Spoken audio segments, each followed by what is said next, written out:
Magandang buhay! Naritong muli ang inyong matinikatang musikero upang magbahagi na naman ng kaalaman sa larangan ng matematika. Ang ating pag-uusapan, ang ating diskusyon, partial derivatives at ito ang ating part 1.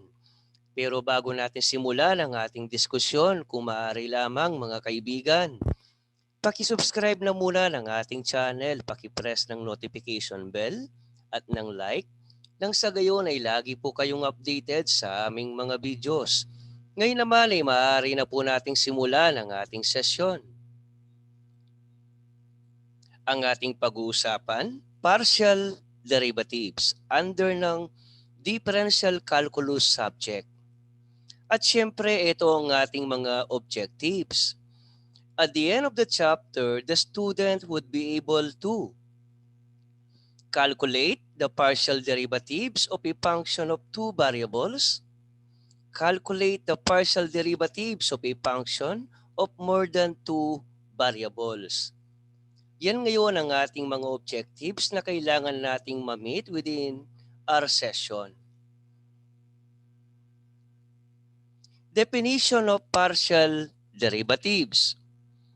Let f, x, and y be a function with two variables. If we keep y constant and differentiate f, assuming f is differentiable with respect to the variable x, using the rules and formulas of differentiation process, we obtain what is called the partial derivative of the function with respect to x, which is denoted by partial derivative of a function with respect to x or fx. At yan ngayon ang symbol na ating gagamitin.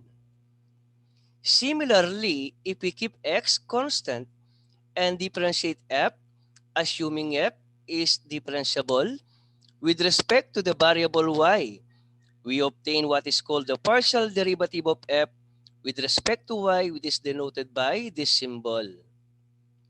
The partial derivative of a function with respect to y or fy. Ito ngayon ang ating simbolo na ating gagamitin mamayang kaunti kapag nag-calculate na tayo ng mga partial derivatives ng mga functions.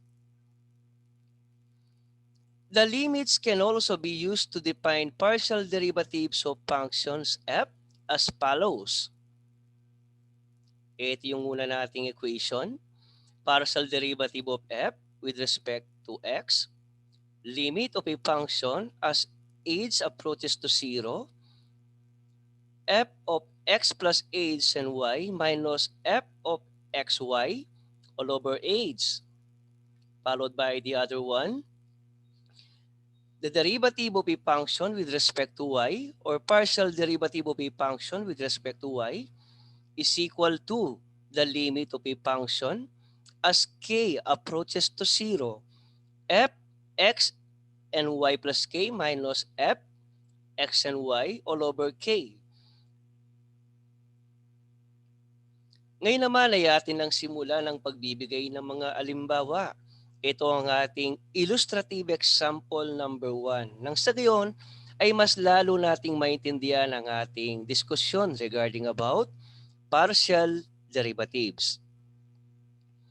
Find the partial derivative of fx and fy if f, x, and y is given by this function. F of xy is equal to x squared y plus 2x plus y. Pinapahanap ang dalawang partial derivative natin para sa fx and fy. Para sa unang bahagi ng ating kalkulasyon, ng ating solusyon, solving for the partial derivative of a function with respect to x or fx. Kapag naghahanap tayo ng partial derivative ng kahit na anong function with respect to x, kailangan ito yung lagi nating tatandaan. Differentiate with respect to x, assuming y is a constant. Lagi nating kinukonsidera na ang y is a constant kapag tayo ay naghahanap ng derivative with respect to x, kapag tayo ay under ng partial derivative situation. Ngayon, para sa panimula ng ating kalkulasyon, hanapin natin ang derivative or partial derivative ng ating given function na x squared y plus 2x plus y with respect to x. Ang ating unang bahagi ng solusyon, partial derivative of our function f all over x. I mean, the partial derivative of a function with respect to x. Yan, ang tamang pagkakasabi, no? Partial derivative of a function f with respect to x is equal to the partial derivative of x squared y plus 2x plus y with respect to x. Ang ibig sabihin, kada term na meron ng ating given function, aanapan natin ng partial derivative with respect to x tayo. Second portion ng ating computation or second row, partial derivative of f with respect to x is equal to the partial derivative of x squared y with respect to x plus partial derivative of 2x with respect to x plus the partial derivative of y with respect to x. Take note, y is considered as a constant. Sa last term ng ating given equation, kung papansinin natin, y is a constant. Di ba't kapag constant ang ating inaanapan ng derivative, automatic, that is 0. Definitely 0 makukuha natin dyan. Kasi nga, wala naman tayong nakikitang x and y is considered as a constant. That's why this will be equal to 0. Ang derivative ng 2x with respect to x, I think this is equal to 2. Kung natatandaan ninyo yung mga basic formulas natin sa differentiation process, and since y is constant, mareretain lang yan. So magde-derivative lang tayo sa x square. Ang derivative ng x square is 2x, kaya lang ang y is mareretain. I think the answer is 2xy sa portion na yan. Tingnan nga natin kung tatama tayo. Okay, that's it. The derivative of x squared y with respect to x is 2xy because y is considered as a constant. And ang derivative ng 2x is 2. Ang derivative naman ng y with respect to x is 0 because y is considered as a constant. And ang derivative ng kahit na anong constant is always 0. Pagdating sa ating mga formulas sa differentiation process, sa mga basic formulas natin. Thus, the derivative of a function with respect to x is equal to 2xy plus 2. Yan ang ating kasagutan sa paghahanap ng derivative ng ating function with respect to x. Partial derivative ng ating function with respect to x. Paano naman ang derivative ng ating function with respect to y? Yan ngayon ang ating bibigyan ng katugunan. fxy is equal to x squared y plus 2x plus y. Ito ang ating given. And then, para sa unang bahagi ng ating solusyon, solving for the partial derivative of our given function with respect to y or fy. Differentiate with respect to y naman. Assuming x is a constant ang ating gagawin dito para ating mahanap ang derivative ng ating function with respect to y. Kapag with respect to y tayo, tandaan lamang ninyo na laging constant ang x sa ating given function. Sa unang bahagi, kailangan na nating hanapan ng derivative ang ating given function but with respect to y. Ang partial derivative ng ating function with respect to y. So babasahin ko ang equation mga kaibigan. Partial derivative of a function with respect to y is equal to the partial derivative of our given function x squared y plus 2x plus y with respect to y. Second row, partial derivative of our given function with respect to y, okay, is equal to the partial derivative of x squared y with respect to y plus partial derivative of 2x with respect to y plus partial derivative of y with respect to y. Kung papansinin natin ang ating middle term, 2x, wala tayong nakikitang y sa middle term. Ang ibig sabihin ng 2 is a constant at ang x is also a constant. Kapag yan ay ating inanapan ng derivative, constant times constant, 2 times x parehong constant, constant pa rin yan, 0 ang ating mahanap. Kasi nga, d over dx of a constant is always equal to 0. Okay. Sa last part, ang derivative ng y with respect to y, definitely this is equal to 1. Advanced answer yan, no? Okay, how about this one? Ano kaya ang derivative ng ating x squared y? Ang x squared dito sa portion na yan is also considered as a constant. The derivative of y with respect to y is 1. Definitely, ang sagot natin dito, I think, is x squared. Tatama kaya tayo, mga kaibigan? Tingnan nga natin ang ating resulta. X squared plus 0 plus 1. Okay? Proceed tayo. Thus, the derivative of our given function with respect to y is equal to x squared plus 1. So natapos na natin ngayon ang ating problem number 1 or illustrative example number 1.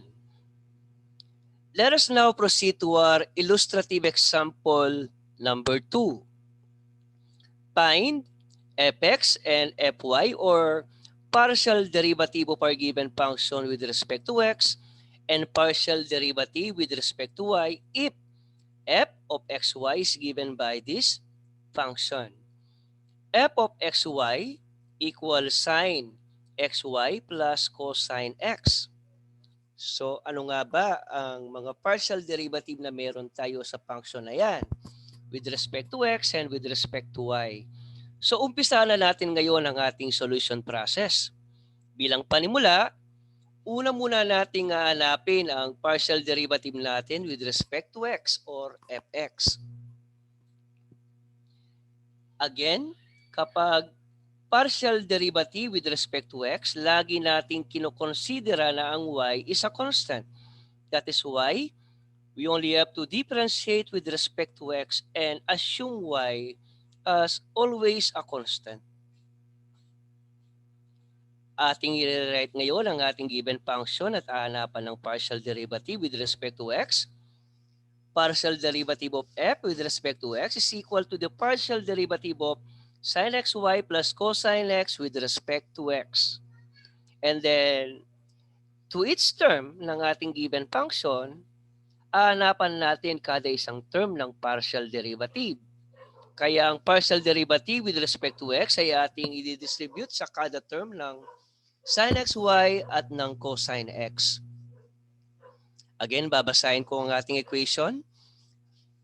Partial derivative of f with respect to x is equal to the partial derivative of sin xy with respect to x plus partial derivative of cosine x with respect to x. So, ibig sabihin yan, kailangan nating mag-recall ng mga formulas natin. Derivatives of trigonometric functions. Kailangan lagi nating tinatanda ng mga yan at hindi natin nakakalimutan. Ang derivative ng sin u, I think that is equal to cosine u, d over dx of u. Ang derivative naman ng cosine u is negative sin u, d over dx of u. So yun ang mga formula na ating gagamitin dito na involved sa ating given function. Let us now continue. Ano nga ba ang partial derivative ng sin xy with respect to x? Ano nga ba ang partial derivative ng cosine x with respect to x? Ang ating mga sagot para sa ating first term, y cosine xy. Para sa ating last term, minus sin x. Okay, susulat ko yung mga formula para ma-recall natin, mga kaibigan. D over dx of sin u, I think this is equal to cosine u, d over dx of u. And for our second formula, d over dx of cosine u is equal to negative sin u. Then d over dx of u. Diba? So, napakadali lang yan. So, kung isosolve natin ito, no? Ang derivative ng sin xy, dahil alam naman natin na y is a constant. So, una, ang formula natin para sa sin u, cosine u. So, cosine xy tayo. Yan, using the formula, no? And then d over dx of what? Ano ba yung u natin in this portion? Xy. Eh since partial derivative tayo, sa partial derivative, y is a constant. Ano ba ang derivative ng xy with respect to x? Di ba't ang derivative ng x with respect to x is 1? So 1y or y na lang. Sa makatuwid, ito ang sagot natin. Y cosine xy. At ang derivative naman ng cosine x with respect to x is equal to negative sine x. Finally, ang ating partial derivative, y cosine xy minus sine x. Let us now proceed to the partial derivative of our given function with respect to y naman, or fy. Again, this is our given function. At atin itong hanapan ng partial derivative, but with respect to y naman tayo. Partial derivative of f with respect to y or fy. Again, lagi nating tinatandaan dapat yan. Differentiate with respect to y assuming x is a constant. Okay, para sa unang bahagi ng ating kalkulasyon, partial derivative of f with respect to y is equal to the partial derivative of our given function sin xy plus cosine x with respect to y. And then distribute natin ang ating partial derivative symbol to its term. Partial derivative of sin xy with respect to y plus the partial derivative of cosine x with respect to y. And then, i-apply lamang natin ang mga natutunan natin sa derivative of trigonometric functions, mga formula na dapat lagi nating tinatandaan. So, ano nga ba ang partial derivative ngayon ng ating first term na sin xy?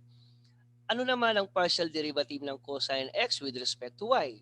Ang ating sagot, x cosine xy minus 0. Bakit 0? Kasi nga, x is a constant. Ano man ang gawin natin, kapag minultiply natin ang function sa 0, 0 pa rin ang ating mahanap na sagot. Kaya ang ating sagot sa ating partial derivative of a function with respect to y is simply x cosine xy. Again, the partial derivative of our given function with respect to y, ang ating final answer, x cosine xy. Hanggang sa muli, maraming salamat po. Ito po ang inyong matinikatang musikero na nagsasabing, papuri sa Diyos magpakailanman. Mabuhay ang bawat kabataang Pilipino. Maraming salamat po.